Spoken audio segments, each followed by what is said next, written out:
pearls felt like ice against her throat. They were a gift from him. Julian Vance, the Duke of Kearsley, and in 10 minutes they were meant to be worn as she became his Duchess. But the whispers Seraphina Renshaw had just overheard from behind the sacristy door of St. Margaret's Church weren't of love. They were of ledgers, contracts, and a calculated acquisition. Her life wasn't a merger of hearts. It was a cold, corporate seizure. So, with her veil in hand and her entire future shattering, she didn't walk towards the altar. She ran. The scent of lilies was suffocating. Thousands of them, white and funereal, lined the aisles of St. Margaret's Church. It was, the society pages had declared, the wedding of the 1888 season.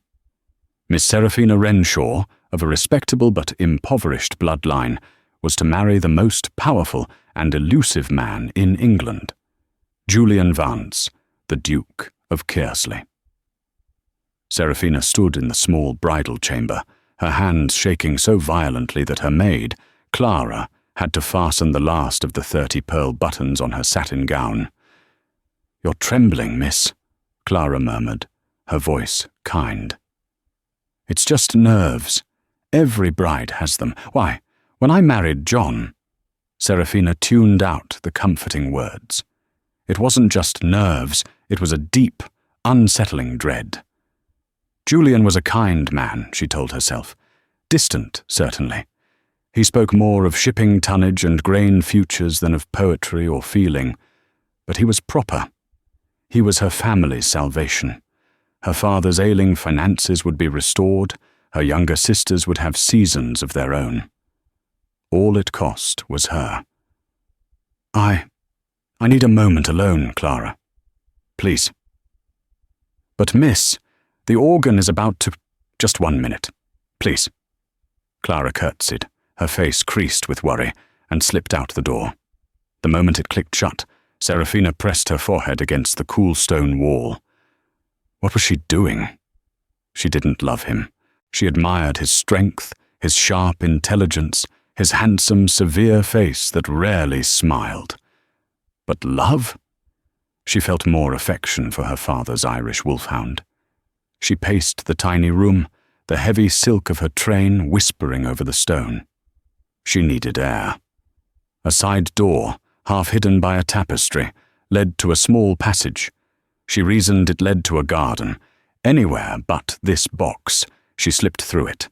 The passage was dark, smelling of old wax and dust. It ended not in a garden, but at another door, this one made of heavy oak, slightly ajar. It was the sacristy, and she heard his voice. Julian. A wave of relief washed over her, followed by a flush of guilt. She was hiding from him. She should go to him, tell him she was nervous, let him calm her. She moved to push the door open. "The arrangements are set," said a second voice. Lighter, smoother. Lord Bennet Vance, Julian's obsequious cousin. She's in the bridal chamber, no doubt swooning over her good fortune. Julian's voice was different from the one he used with her. It was cold, sharp, and utterly devoid of warmth. "Fortune has nothing to do with it, Bennet. It is a simple transaction. The girl is pleasant, I suppose, utterly unremarkable. But her bloodline is not." Seraphina froze, her hand hovering over the iron latch. "You're certain the Trelawney Charter is real?" Bennet asked. "My solicitors at Lincoln's Inn Fields have confirmed it. The girl's mother, who she barely remembers, was the last of the Trelawney line. The charter, granted by Charles II, gives exclusive trading rights to a series of ports in the East Indies. For 200 years it's been dormant, lost in a female line. My entire shipping empire is technically infringing." "Good God, Julian, you're building an empire on illegal routes?" "I am building an empire," Julian corrected, his voice like chipping ice. "This charter makes it legal. It gives me a monopoly that not even Parliament can break. The Renshaw name is mud. Their finance is a disaster. But the girl, Miss Seraphina Renshaw, she is the key. A cold sweat broke out on Seraphina's brow. The pearls at her neck suddenly felt like a hangman's noose. Bennet laughed, a short barking sound. "So you marry the chit to get the charter. What of her? She's a bit of a blue stocking, isn't she? All books and quiet opinions. What if she's not the simpleton you imagine?" There was a long pause. Seraphina held her breath, praying he would defend her, that he would say something kind.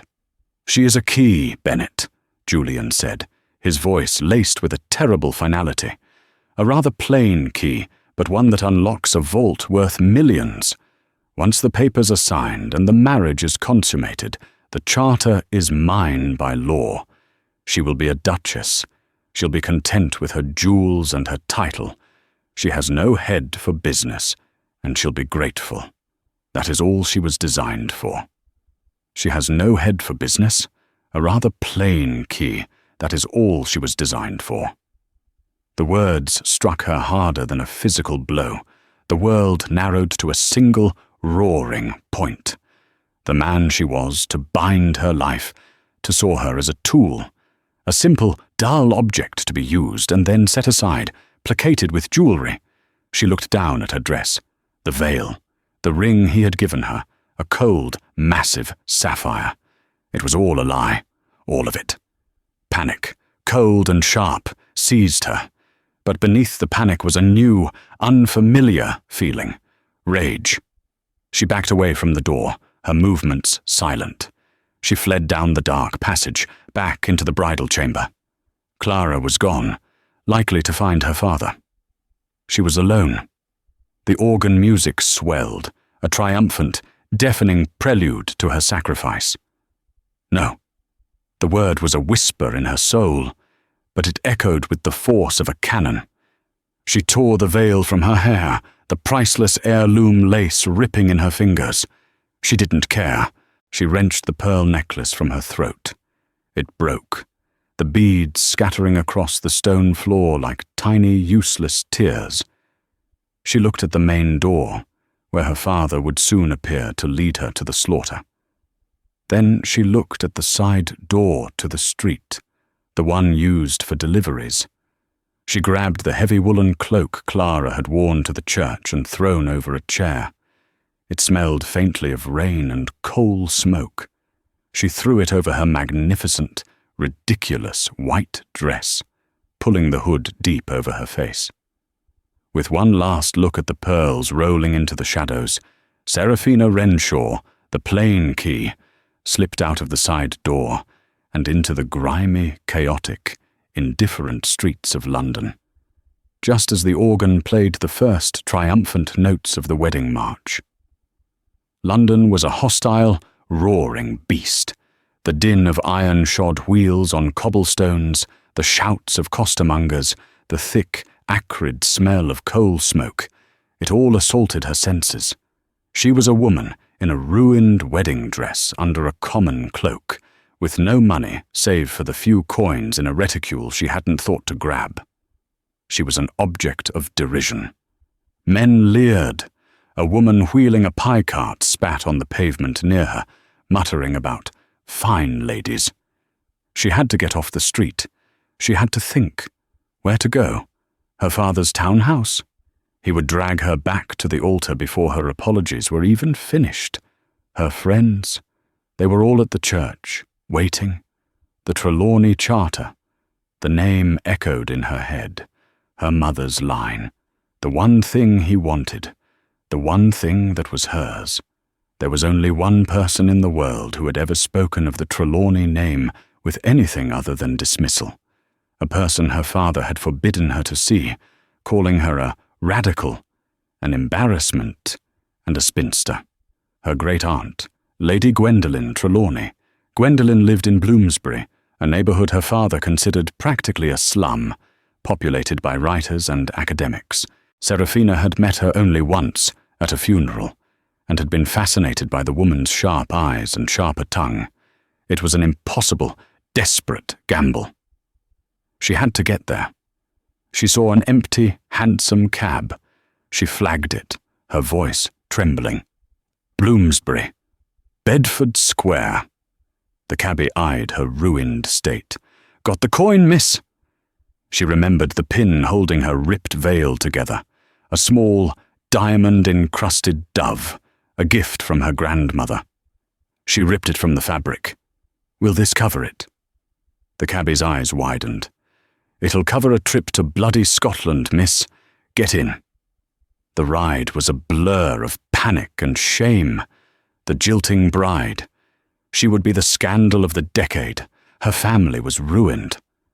But then she remembered Julian's voice, a rather plain key, and her spine turned to steel. She arrived at a tall, narrow townhouse that looked more like a chaotic library than a home. She paid the cabby with the pin, told him to keep the change, and stumbled up the steps. She hammered on the door. It was opened not by a butler, but by a woman with streaks of grey in her pulled-back hair, wearing a paint-smeared man's shirt and what looked suspiciously like trousers. Lady Gwendolen Trelawney stared at her. "Good heavens! I am in the middle of cataloguing a particularly stubborn Assyrian relief, and you appear to be a wedding cake that has fallen in the mud. You must be Seraphina." Seraphina's strength gave out. "Aunt Gwendolen," she sobbed, and collapsed against the doorframe. Gwendolen, surprisingly strong, hauled her inside, kicked the door shut, and deposited her on a chaise lounge overflowing with books and scrolls. "Right," the older woman said, pulling a cheroot from a box and lighting it. "Tea. Or brandy. Brandy, I think." She poured a generous measure and pressed it into Seraphina's hand. "Now drink that, and tell me precisely which brand of idiot you were supposed to be marrying." "Julian Vance, the Duke of Kearsley." Gwendolen choked on her smoke, her eyes widening in genuine shock. "Kearsley. You? Good God, girl, that's not marrying. That's feeding a lamb to a wolf. And you ran. From the altar." A slow, magnificent smile spread across Gwendolen's face. "Oh, this is splendid. You are a Trelawney, after all." Through her tears, Seraphina told her everything. The whispers, the sacristy, the charter, the plain key. When she finished, Gwendolen was no longer smiling. She was pacing, her cheroot smoking in her hand. "The Trelawney Charter," she said, her voice reverent. "I knew it. Your father, that great fool, said it was a myth, a family fancy. He wanted to bury it. He wanted to bury your mother's entire legacy." "It's real?" Seraphina asked, her voice small. "Real?" Gwendolen cackled. "My dear girl, it's a work of art, a royal grant from King Charles II to Sir Thomas Trelawney for services rendered, services involving a fast ship and the hiding of certain royal assets. It grants his line, and only his line, exclusive rights to the ports of Madras, Calcutta and Singapore in perpetuity. It preempts the East India Company. It preempts the bloody crown." "But what does it mean?" "It means," Gwendolen said, stabbing her cheroot at Seraphina, "that Julian Vance, the Duke of Kearsley, built his entire shipping fortune on your property. He is, to put it plainly, a thief, a very rich, very powerful thief, and he was going to marry you to absorb the one thing that could destroy him." Seraphina stared at her. He said I had no head for business." Gwendolen's eyes glittered. "Did he now? Well, we shall have to remedy that." "Remedy? Aunt, I've just ruined my family. I am a social pariah. They'll be looking for me." "They will be looking for Miss Seraphina Renshaw," Gwendolen said, walking to a large desk. A timid, frightened girl who ran from a wedding. "They will check her friends, the convents, the ports. They will assume she's drowned herself or run off with a secret lover. She pulled a sheet of paper towards her. But they won't be looking for her here, and they won't be looking for the person you are about to become. Gwendolen dipped a pen in ink. He wanted a key? Very well. We shall show him what the lockbox contains. But first, Seraphina Renshaw must die. We must give the world a funeral, so we can get down to business. The death of Seraphina Renshaw was a masterpiece of subtlety.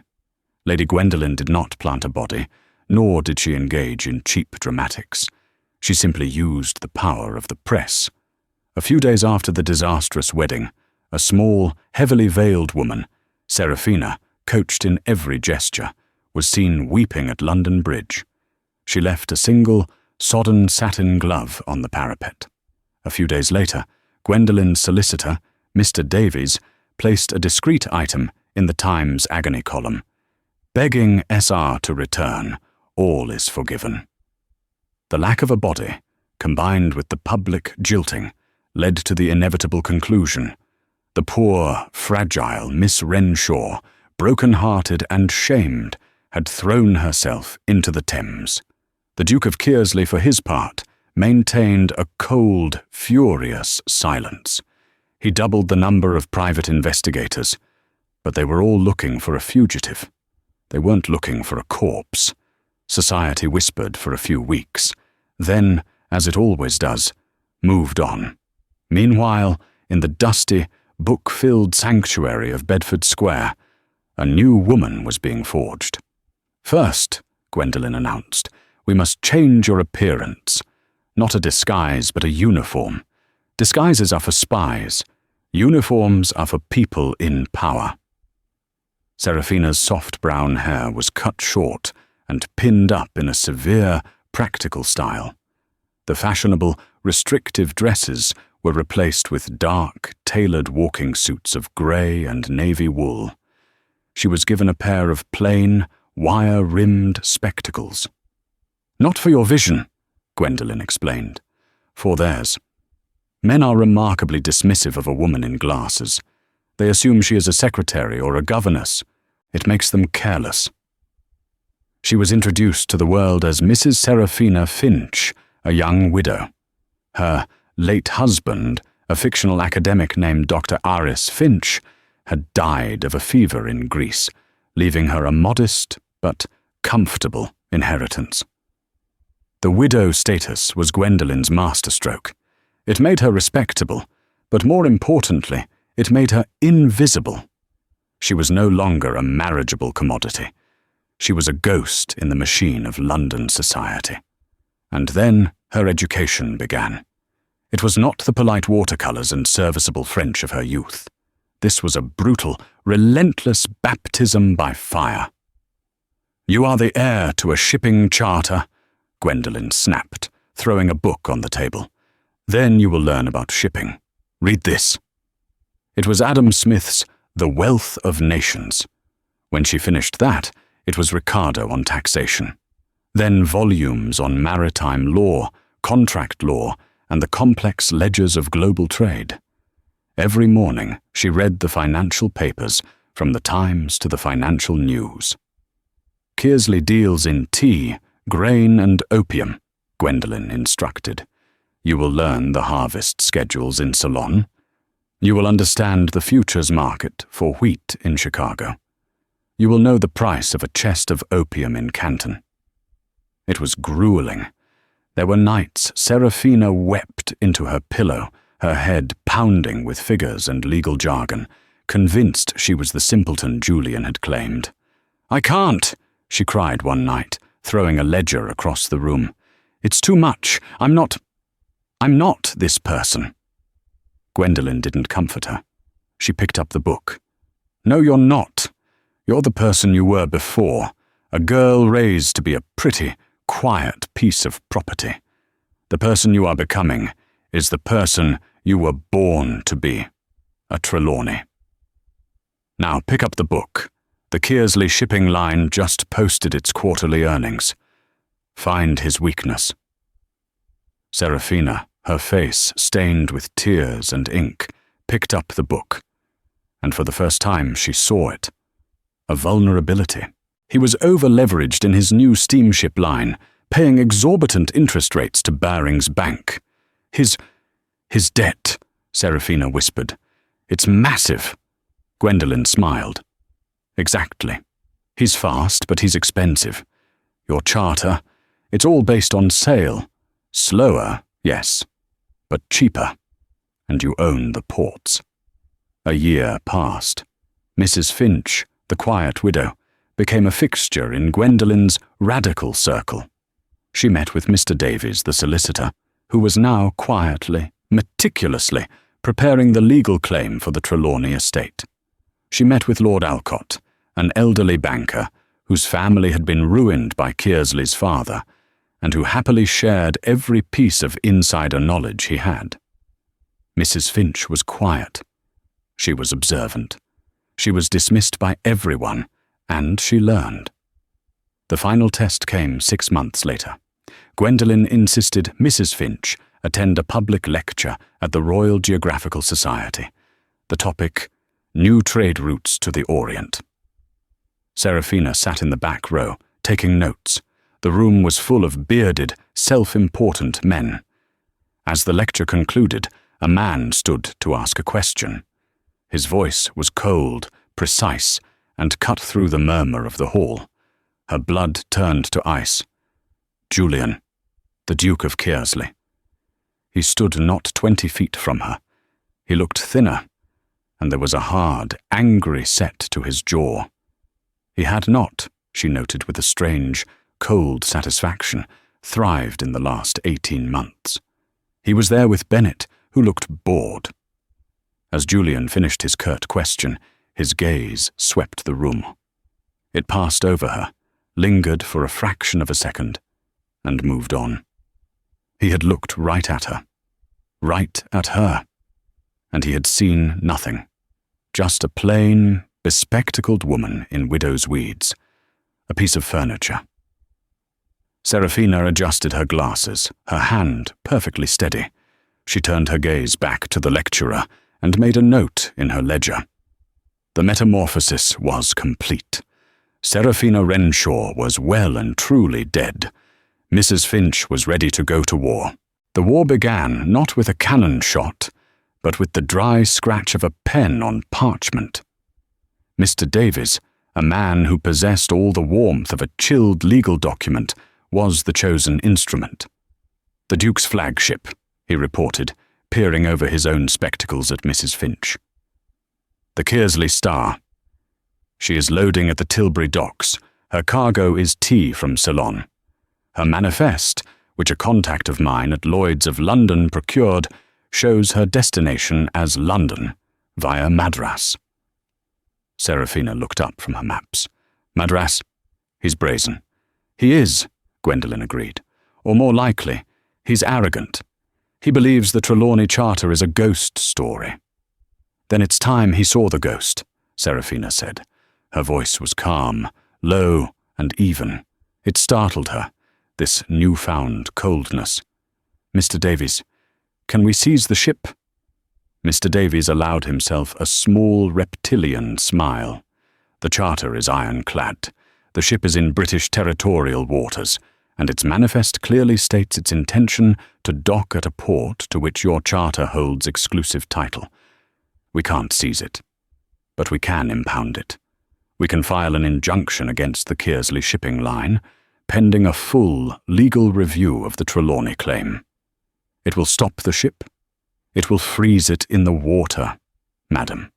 The cargo will rot. The investors will panic. The Duke will be forced to acknowledge our claim in open court or lose his most valuable vessel. Do it, Seraphina said. The injunction was served on a rainy Tuesday. Seraphina and Gwendolen were there, standing across the dock, hidden among the wagons and workers. They watched as a small, unassuming law clerk handed the papers to the Kearsley Star's captain. They watched the captain read. They watched his face turn from confusion to disbelief, to a shade of purple so profound, Gwendolen remarked he might detonate. The loading crane stopped. Shouts echoed across the water. The Kearsley Star, the fastest steamship in the Duke's fleet, was now legally chained to the dock. The news hit the London Stock Exchange like a thunderclap. Kearsley shipping stock, the bedrock of the market, wavered. Who was this Trelawney estate? Why had a 200-year-old charter suddenly surfaced? The Times ran a front-page story. Ancient charter challenges modern commerce. The reaction from Kearsley's office was swift and brutal. Julian, it was said, personally threw the process server out of his Lombard Street office. He sent a team of his own solicitors, the best, most ruthless men in London, to attack the injunction. This brought them to a small, packed courtroom in the Royal Courts of Justice. Seraphina sat in the public gallery, dressed as the invisible Mrs. Finch. Julian was there, in the front row, his face a mask of controlled fury. His lawyers were brilliant. They called the charter a dusty relic, a historical curiosity, an absurdity. Then Mr. Davies, on behalf of the Trelawney estate, stood. He didn't argue. He simply read. He read the text of the charter, signed by the king. He presented the unbroken line of Trelawney inheritance, ending with one Seraphina Renshaw, presumed deceased. "And who," the Duke's barrister thundered, "is the current beneficiary? If Miss Renshaw is dead, who benefits?" "The charter reverts to the last living Trelawney, my lord," Davies said smoothly. "My client, Lady Gwendolen Trelawney, who has assigned her power of attorney to a representative." The judge, an old man who despised new money arrogance, read the documents. He looked at the Duke, then at Mr. Davies. The charter, however, anachronistic, appears to be a valid legal document. The injunction holds. The Kearsley Star will not sail until this claim is settled. I suggest, Your Grace, he added, looking pointedly at Julian, that you speak to your new business partners. Julian's composure finally broke. He stood so quickly his chair slammed against the floor. He stared, not at the judge, not at Davies, but around the courtroom, his eyes sweeping the gallery, searching. He was hunting. He was looking for the mind that had done this. His gaze passed over Seraphina. She met it, unflinching, from behind her spectacles. He saw a widow. He saw a clerk. He saw a nobody. He turned and stormed from the courtroom. The first cut had been made. It cost him £50,000 in spoiled cargo and late fees. But Seraphina knew it wasn't the money that wounded him. It was the public humiliation. It was the challenge to his absolute control. She walked home in the rain, not feeling the cold. She had cost him a ship. It was a start. But he was a duke, and she was a ghost. The war was far from over. Julian Vance was not a man who accepted defeat. The impounding of the Kearsley Star was an insult. This, however, was a war. He fought back. His methods were not as subtle as hers. He was a leviathan. He believed in sheer force. He tried to buy Mr. Davies, who refused. He tried to have Lady Gwendolen declared senile. She responded by publishing a scathing, witty, and deeply intelligent pamphlet on the Assyrian artifacts she'd been cataloguing, earning praise from the British Museum. He sent his men, including a frantic Bennet Vance, to tear apart Seraphina Renshaw's past. They re-interviewed her friends, her maid Clara, her grieving father. They were looking for a secret lover, a hidden bank account, anyone who could be fronting this Trelawney estate. They found nothing, just the ghost of a quiet, sad girl. "It's not her, Julian," Bennet insisted, his face slick with sweat. He'd been drinking more than usual. "It can't be. It's Alcott, that old banker. He's using the Trelawney name to get back at you." Julian stood at his study window, watching the rain lash against the glass. He was silent for a long time. No, Alcott is a wounded bear. He has no finesse. This is a spider's web. It's delicate, and it's perfectly placed. He is not capable of this. Then who? Julian's gaze fell on a miniature portrait on his desk. It was the one he'd commissioned before the wedding. Seraphina Renshaw, in a pale blue dress, smiling shyly. He picked it up. "I don't know," he said, his voice a low growl. "But I am going to find them." He planted stories in the papers. The Morning Post ran a sympathetic piece on the great Duke being blackmailed by opportunistic vultures using a dead girl's name. Seraphina read the article over her breakfast tea. "Vultures," she said, her voice amused. "He's clumsy when he's angry," Gwendolen noted, spreading marmalade on her toast. Which gives us our next opening. The opening was a government contract. The Crown needed to ship 30,000 tons of grain to India to relieve a famine. It was a massive, lucrative, and high-profile contract. Kearsley Shipping was the only company with the capacity to handle it. The bid was a formality. "He needs this contract," Seraphina said, scanning Lord Alcott's notes. "His investors are nervous after the Star incident. This will restore faith. And his bid," Mr. Davies added, "is set at £2 per ton."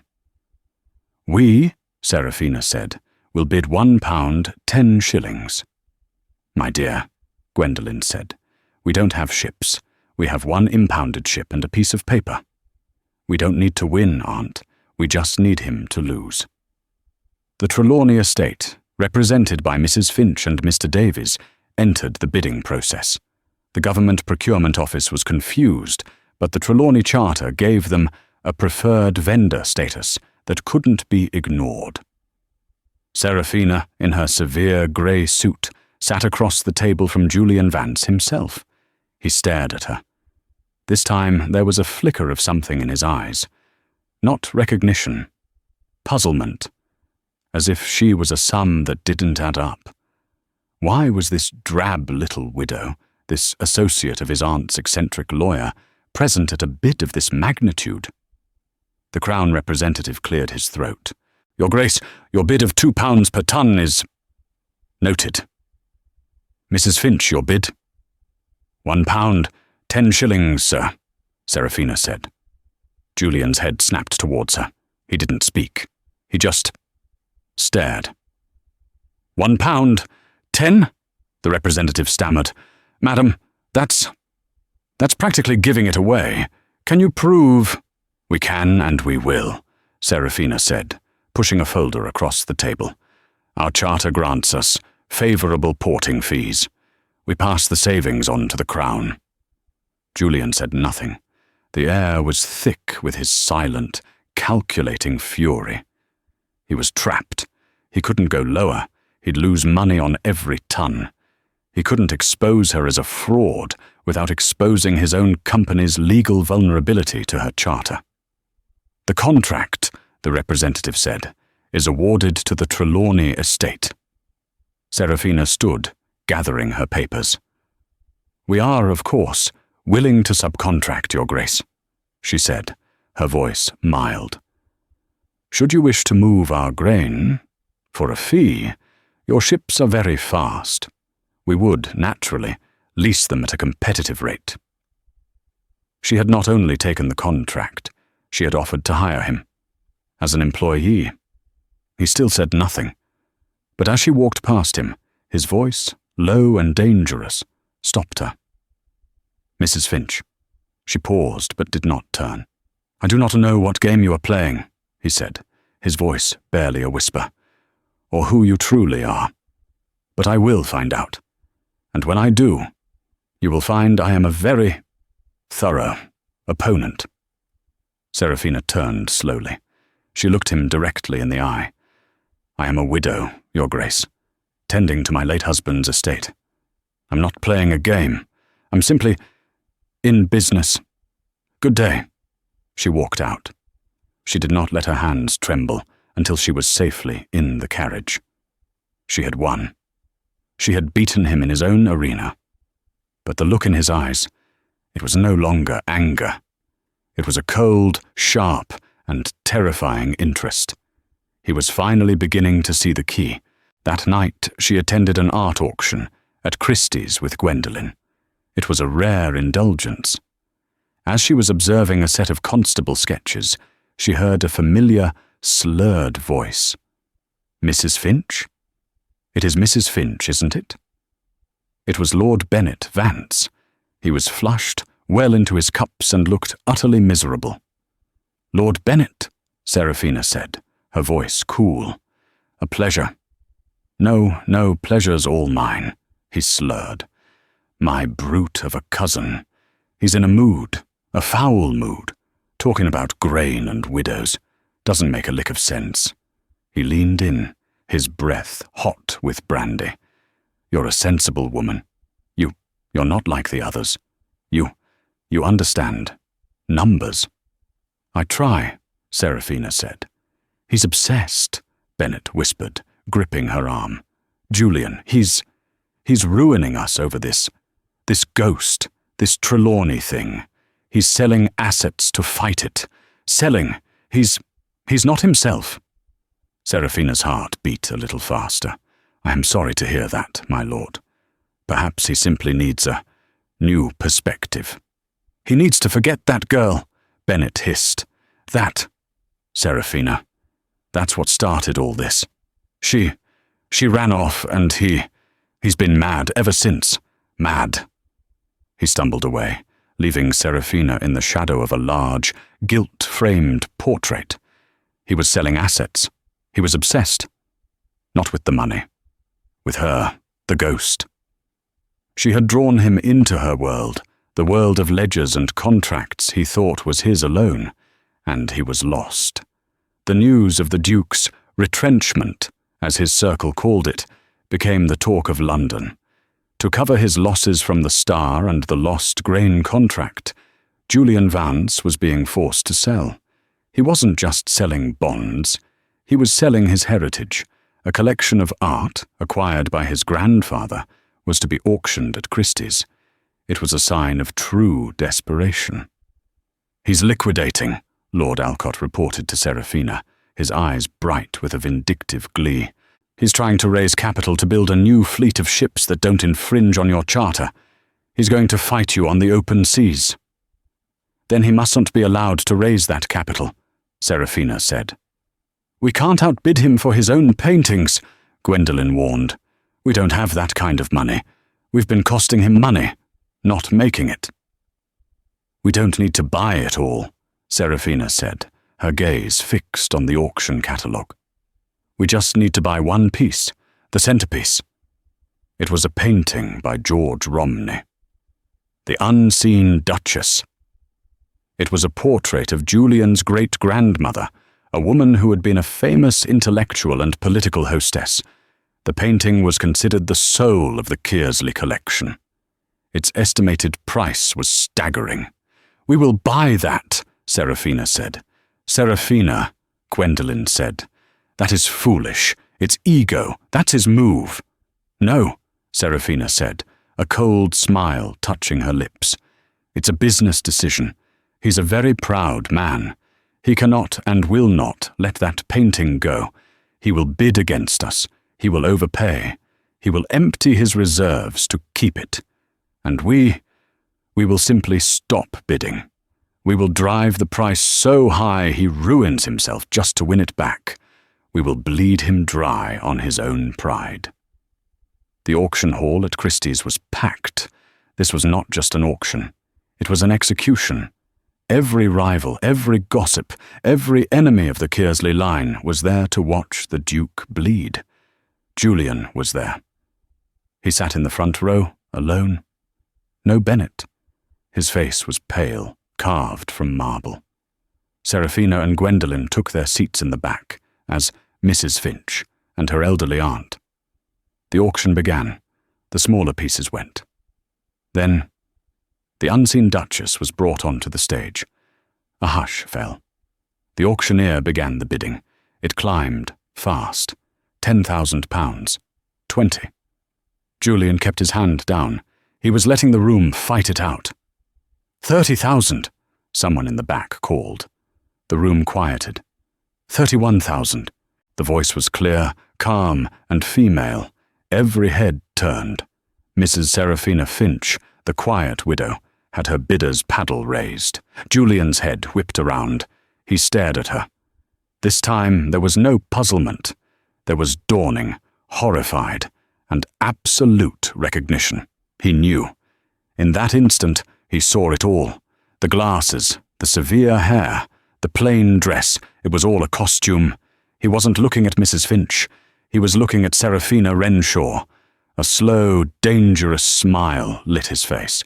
It was not a pleasant sight. He raised his own paddle. 35,000. The auctioneer's head swiveled. 40,000, Seraphina said, her voice never wavering. 50,000, Julian snapped, not even looking at the auctioneer. His eyes were locked on hers. This was no longer an auction. It was a duel. The room had disappeared. It was just the two of me. 2 years after they were supposed to meet at an altar. 60,000, Seraphina said. She could feel Gwendolyn's hand gripping her arm. This was far beyond what they could afford. This was not the plan. 70, Julian countered. Seraphina, stop, Gwendolyn hissed. This is madness. This is not the plan. It is now, Seraphina whispered. She looked at the painting, the woman with the intelligent, knowing eyes. She looked at Julian, his face a mask of arrogant possession. He thought he had her. He thought she was the same girl, easily intimidated, easily bought. 80,000 pounds, Seraphina said, her voice ringing through the silent hall. Julian's smile faltered. He had not expected this. This was real money. This was all his money. Going once, the auctioneer said, his voice trembling. Julian stared at her. He saw the plain key. He saw the girl who had no head for business. Going twice. She held his gaze. Do it, her eyes said. Ruin yourself for a piece of canvas. Prove me right. Julian's hand, which was halfway to raising his paddle again, froze. He looked at the painting. He looked at Seraphina. And he lowered his hand. He let her win. Sold! The auctioneer cried, banging his gavel. To Mrs. Finch for £80,000. The room exploded in a roar of whispers. A gasp went through the crowd. The quiet widow had just paid a fortune for the Kearsley masterpiece. Seraphina stood, her legs shaking. She had just spent everything. She had won, but she had broken her own plan. As she and Gwendolyn moved to leave, he was there, blocking the aisle. Seraphina! The name was a shock. He said it so softly. She stopped. Gwendolyn stiffened beside her. You mistake me for someone else, Your Grace, she said, her voice icy. My name is Mrs. Finch. The game is over, he said. He didn't look angry. He looked tired and fascinated. It was you, all of it. The star, the grain contract. This, it was all you. I am a businesswoman, Duke. You are a competitor. Now, if you'll excuse me, I have just purchased a painting. She tried to move past him. He didn't touch her, but he shifted, blocking her path. What do you want? He asked, his voice low and urgent. Money? I have very little left, thanks to you. Revenge? You've had it. You've humiliated me. You've dismantled my family's legacy. You've won.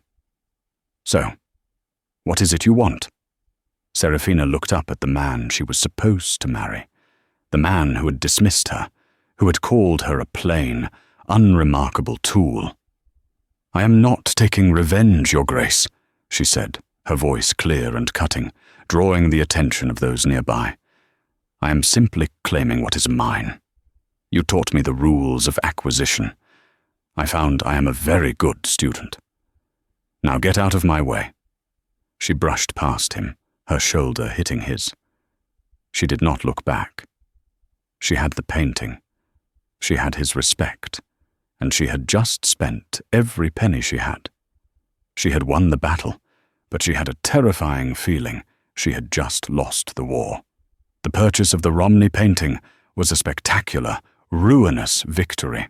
Seraphina had proven her power, but she had also exposed her hand and emptied her coffers. Julian, meanwhile, had done the one thing she hadn't anticipated. He had surrendered. By letting her buy the painting, he had preserved his capital. The £80,000 she had spent was now his.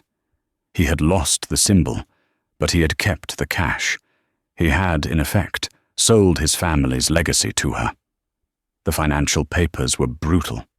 Mrs. Finch, the widow of Bloomsbury, bankrupts herself in fit of pique.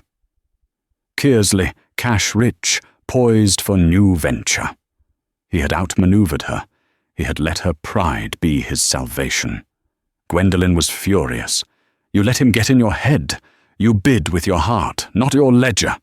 That, Seraphina, is exactly what he expected the plain key to do. Seraphina felt a cold, deep shame. Gwendolen was right. In her moment of triumph, she had reverted to the very person she'd fought to kill. She was ruined. She had a very expensive painting, a charter to ports she couldn't afford to service, and the most powerful enemy in England, whom she had just personally refinanced. A week passed in agonizing silence. No word from Kearsley, no move on the exchange. Then a note arrived. Not to Gwendolen's house. It was delivered by a messenger from Mr. Davies's office. It was from Julian. It contained a single sentence. St. Margaret's Church, midnight. We finish this. It's a trap, Gwendolen said, pacing. He'll have you arrested. He'll have you declared insane. No, Seraphina said. She was strangely calm. He won't. He's a businessman. This is a negotiation. Then I am coming with you. No, Aunt. I started this alone, and I will end it. She dressed, not as Mrs. Finch, and not as Seraphina the bride. She wore a simple, dark blue velvet dress. No glasses. No severe hairstyle. She wore her hair as she had before, soft and low.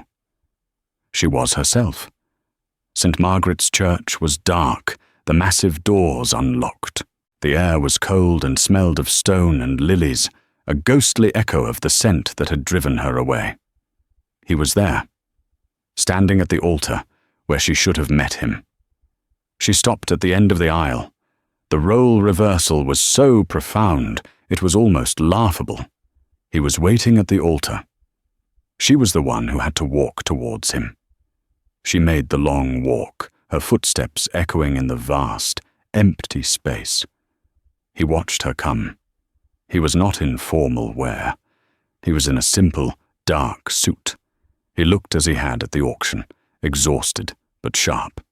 Seraphina, he said, his voice echoing. Your Grace, she replied, stopping 10 feet from him. You came. You summoned me. I did. He looked around the empty church. I've often wondered what would have happened if I had said something different. Behind that door. You said what you felt, Seraphina said, her voice betraying no emotion. You saw me as a tool, a key. I was a fool, he said, his voice raw. I was a blind, arrogant fool. I was marrying a shadow, a girl I'd invented, a quiet, biddable thing. I had no interest in the person. I was wrong. Yes, you were, she said. The woman who did this, he gestured to the empty air.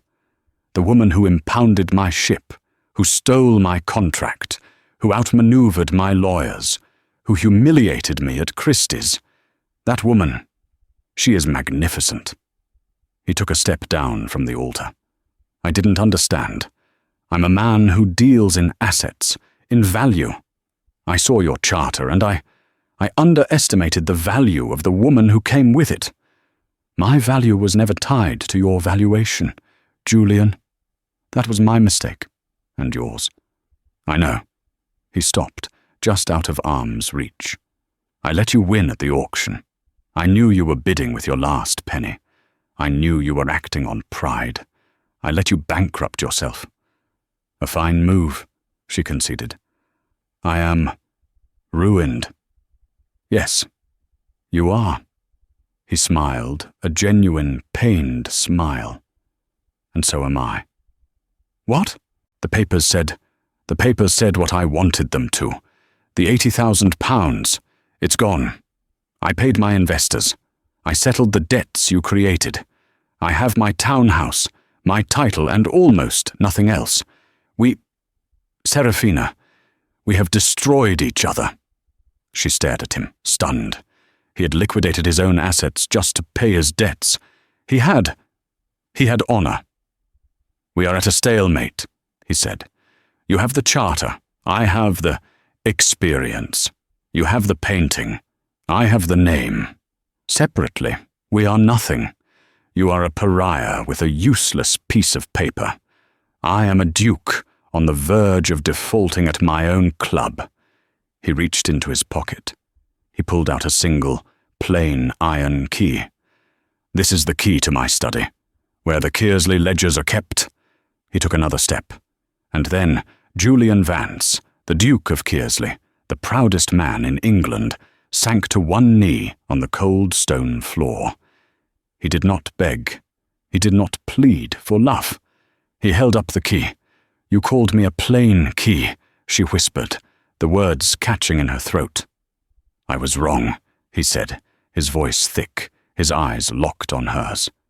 You are not the key. You are the entire vault. And I am locked out. I do not ask for forgiveness. I do not ask for your hand. I am not worthy of either. He placed the key on the stone step between them. I am asking for a partnership, a merger, not of houses, of minds, your charter, my name, your brilliance, my connections. Together we can build an empire. An honest one this time. Apart, we are history. He was kneeling before her. He had nothing. He was offering her work. Seraphina looked at the man on the floor. She looked at the key. She had won. The revenge was absolute, the humiliation complete, and it felt empty. She thought of the ledgers. She thought of the thrill of the grain contract. She thought of his magnificent. She bent down, but she didn't take the key. Instead, she offered her hand. Get up, Julian, she said. He looked at her hand, confused. He took it. She pulled him to his feet. They were standing as equals. I will not be a partner to a ruined man, she said, and I will not be a vengeful spinster. The Kearsley line and the Trelawney Charter will merge. We will take the money from the Romney painting, and we will buy our first ship. A new ship. He was still holding her hand. He hadn't realized it. Seraphina. We will do this, she said, her voice firm, the voice of Mrs. Finch. As equals. You will teach me about the ships. I will teach you about honesty. It will be the most difficult contract of our lives. He stared at her, the woman he had dismissed. And the terms? He whispered. The terms, Seraphina said, a slow smile dawning on her face, are 50-50. And I, your grace, will be keeping the books. He laughed, a real, sudden, and relieved laugh that echoed in the empty church. He raised her hand, not to his lips, but to his chest. Accepted, Mrs. Finch. Accepted. Julian slowly released her hand. The warmth lingered on her skin, a stark contrast to the cold stone and the memory of the ice-cold pearls she had torn from her neck in this very church. He looked down at the iron key still resting on the altar step. He picked it up, not with the arrogance of a duke, but with the quiet consideration of a man retrieving a vital tool. He didn't pocket it. Instead, he held it out to her, palm up. It's yours, he said. The ledgers, The office. It is the key to my half of the partnership. I am not to be trusted with them alone. Seraphina looked at the heavy, cold key, then at him. She took it, her fingers closing around the metal. And this, she said, tapping her temple, is the key to mine. The Trelawney Charter is not on paper, Julian. Not all of it. The most valuable clauses are in here. Every loophole, every advantage. Then we are both disarmed, he murmured. And rearmed. He offered her his arm, a gesture of pure, ingrained habit, a duke escorting a lady. Seraphina paused. To take it would be to fall back into the old, comfortable roles. She smiled, a small, private smile that was all Mrs. Finch, and deliberately placed her hand, the one holding the key, on his forearm instead. It was not a gesture of deference. It was a claiming, a mutual support. He understood. His eyes widened slightly, and then he nodded, a flicker of true respect in his gaze. Together they turned and walked down the long, shadowed aisle. It was the walk she had refused to take. But now, she took it on her own terms, as an equal. When they reached the massive oak doors, Julian moved to open them for her. 50-50, she reminded him, her voice quiet in the cavernous space. He stopped. He met her gaze. Then, together, they put their shoulders to the heavy doors, pushing them open to the misty, pre-dawn chill of London. The first grey light was breaking over the city, a city that was, as of this moment, theirs to conquer. They stood on the steps of St. Margaret's, the air sharp and clean. "Our first order of business," Seraphina said, her breath pluming in the cold. "The painting," he finished, not missing a beat. "It must be sold, discreetly. We cannot build a shipping line with an £80,000 Romney hanging in Gwendolyn's drawing room." "I agree. Lord Alcott will know a private buyer. Someone in Paris, perhaps. It will be our seed capital." "Our first ship," Julian said, a new, brighter energy in his voice. "Not steam. Sail, fast, efficient, and it will use your ports. We will call it the Trelawney." "No," Seraphina said, turning to him. "We will call it the Key, a plain key, but one that opens the world." He looked at the woman beside him, her face illuminated in the dawn. "Madam Partner," Julian Vance said, "I believe we have our first entry for the new ledger." Seraphina Renshaw didn't get the wedding she expected. She got something far better. Power. And in the end, the Duke of Kearsley didn't just kneel. He was remade. Their story wasn't a simple romance. It was the founding of an empire, built not on a lie, but on a partnership of two formidable minds. She left the church as a bride, and she returned as a queen. What did you think of Seraphina's ultimate choice? Was it forgiveness, or was it the smartest business move of her life? Let me know your thoughts in the comments below. If you loved this story of revenge and romance, please like this video, share it with a friend who needs a new story, and subscribe for more tales where the forgotten ones change the game. Your support helps me create more stories just like this one. Click that bell icon so you never miss an update.